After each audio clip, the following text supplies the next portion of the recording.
Hi, എല്ലാവർക്കും നമ്മുടെ ചാനലിലേക്ക് സ്വാഗതം. അപ്പോൾ ഇന്ന് നമ്മൾ വന്നിരിക്കുന്നത് നല്ലൊരു സേമിയ പായസത്തിൻ്റെ റെസിപ്പിയുമായിട്ടാണ് കേട്ടോ. അപ്പോൾ അതെങ്ങനെ ഉണ്ടാക്കാമെന്ന് നോക്കിയാലോ. അപ്പോൾ നമ്മൾ ആദ്യം തന്നെ ഒരു പാൻ അടുപ്പിലേക്ക് വെച്ച് പാൻ ചൂടായി വരുന്ന ടൈമിൽ നമ്മൾ 1 ടേബിൾ സ്പൂൺ നെയ്യ് ഒഴിച്ച് കൊടുക്കുന്നുണ്ട് കേട്ടോ. നെയ്യ് ഒഴിച്ച് നമുക്ക് കുറച്ച് കാഷ്യും കുറച്ച് മുന്തിരിയും വറുത്തെടുക്കാം കേട്ടോ. ഈ ടൈമിൽ ലോ ഫ്ലെയിമിൽ വെച്ചിട്ട് വേണം കേട്ടോ ചെയ്യാൻ, ഇല്ലെങ്കിൽ എല്ലാം കരിഞ്ഞു പോകും ഗൈസ്. അപ്പോൾ നമ്മളിത് ലോ ഫ്ലെയിമിൽ വെച്ചിട്ട് നമുക്ക് ഈ മുന്തിരി ഒന്ന് വറുത്തെടുക്കാം കേട്ടോ. അപ്പോൾ മുന്തിരി ഇങ്ങനെ ബലൂൺ പോലെ പൊന്തി വരുമ്പോഴാണ് കേട്ടോ അതിൻ്റെ ഒരു പാകം. ആ ടൈമിൽ നമുക്കിത് കോരി മാറ്റി വയ്ക്കാം കേട്ടോ. അപ്പോൾ ഇത് നന്നായി വീർത്ത് പാകമായി വന്നിട്ടുണ്ട്. അപ്പോൾ നമുക്കിതൊന്ന് കോരി വയ്ക്കാം.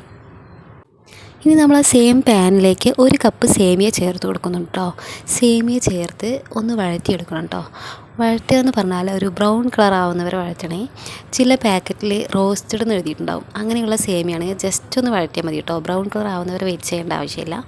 അപ്പോൾ ഇത് വറുക്കാത്ത സേമിയാണ്, അതുകൊണ്ടാണ് ഒരു ലൈറ്റ് ബ്രൗൺ കളർ ആവുന്നവരെ ഞാൻ വഴറ്റിയത് കേട്ടോ. അപ്പോൾ അതാ ഇതുപോലെ നല്ല ഗോൾഡൻ കളറാകുമ്പോൾ നമ്മളിത് കോരി ഒരു പാത്രത്തിലേക്ക് മാറ്റി വയ്ക്കാം കേട്ടോ.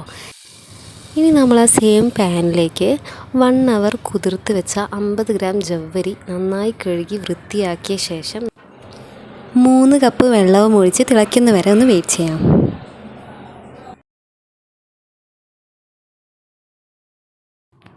ഇപ്പോൾ അത് അത്യാവശ്യം വെന്ത് വന്നിട്ടുണ്ട് കേട്ടോ. ഈ ടൈമിൽ നമ്മളൊരു 2 കപ്പ് പാൽ ചേർത്ത് കൊടുക്കുന്നുണ്ട് കേട്ടോ. ഇനി നമുക്കിതിലേക്ക് ആവശ്യമായ പഞ്ചസാര ചേർത്ത് കൊടുക്കാം കേട്ടോ. അപ്പോൾ നമ്മളിവിടെ ഒരു 1/2 കപ്പ് പഞ്ചസാരയാണ് കേട്ടോ. 1/2 കപ്പ് പിന്നെ ഒരു 2 ടേബിൾ സ്പൂണ് പഞ്ചസാരയാണ് കേട്ടോ ചേർക്കുന്നത്.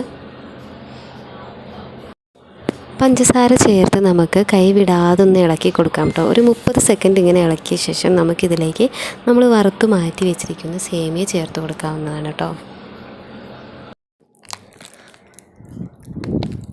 അപ്പോൾ നമ്മളിതാ വറുത്ത് മാറ്റി വെച്ചിരിക്കുന്ന സേമിയ കുറേശ്ശെയായി ചേർത്ത് നന്നായി മിക്സ് ചെയ്ത് അതിൻ്റെ കൂടെ തന്നെ ഒരു 3 ഏലക്കായും ചേർത്ത് കൊടുക്കുന്നുണ്ട് കേട്ടോ. ഈ ടൈമിൽ നമ്മൾ ഫ്ലെയിം കുറച്ച് കൂട്ടി വെക്കണം കേട്ടോ. ഹൈ ഫ്ലെയിമിൽ വെക്കണേ.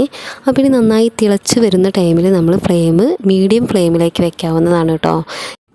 അപ്പോൾ നമ്മളിതാ സേമിയ ചേർത്ത് കൈയെടുക്കാതെ ഇളക്കിയും കൊണ്ടിരിക്കുകയാണ് കേട്ടോ. ഇപ്പോൾ ഒരു 2-3 മിനിറ്റ് ആയിട്ടുണ്ട്. അപ്പോൾ സേമിയ ഇത് നന്നായി വെന്തിട്ടുണ്ട്. ഈ ടൈമിൽ നമ്മൾ ഫ്ലെയിം ഓഫ് ചെയ്യാവുന്നതാണ്. ഫ്ലെയിം ഓഫ് ചെയ്ത ശേഷവും നമ്മൾ ഇളക്കുന്നത് നിർത്തരുത് കേട്ടോ. കൈയെടുക്കാതെ നമ്മൾ 1 മിനിറ്റെങ്കിലും ഇളക്കിക്കൊണ്ടേ ഇരുന്നാലാണ് പാട ചൂടാതിരിക്കുകയുള്ളൂ പായസത്തിൽ.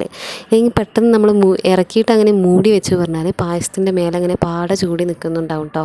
അപ്പോൾ ഇത് ഒഴിവാക്കാൻ വേണ്ടിയാണ് നമ്മൾ ഫ്ലെയിം ഓഫ് ചെയ്ത ശേഷം ഇളക്കുന്നത് കേട്ടോ. അപ്പം നമ്മൾ ഫ്ലെയിം ഓഫ് ചെയ്ത് കുറച്ച് സമയം കഴിഞ്ഞാലാണ് കേട്ടോ പായസത്തിന് ആ ഒരു കുറുക്കം വരിക. നമ്മൾ നേരത്തെ വറുത്ത് മാറ്റി വെച്ചിരിക്കുന്ന കാഷ്യും മുന്തിരിയും ചേർത്ത് 1 ടേബിൾ സ്പൂൺ നെയ്യും ഒഴിച്ച് കൊടുക്കാവുന്നതാണ് കേട്ടോ. അപ്പോൾ ഞാനിവിടെ കാഷ്യും മുന്തിരിയൊക്കെ വളരെ കുറച്ചാണ് കേട്ടോ ചേർത്തിരിക്കുന്നത്. അപ്പോൾ നിങ്ങൾക്കിത് നല്ല ഇഷ്ടമുള്ളവരാണെങ്കിൽ നിങ്ങളുടെ ഇഷ്ടാനുസരണം കുറച്ചധികം ചേർക്കാവുന്നതാണ് കേട്ടോ. അപ്പോൾ ഇത്രയേ ഉള്ളൂ, വളരെ ടേസ്റ്റിയായ സേമിയ പായസം ഇവിടെ റെഡിയായി കേട്ടോ. അപ്പോൾ വീഡിയോ ഇഷ്ടപ്പെട്ട എല്ലാവരും ട്രൈ ചെയ്ത് ഫീഡ്ബാക്ക് അറിയിക്കണേ.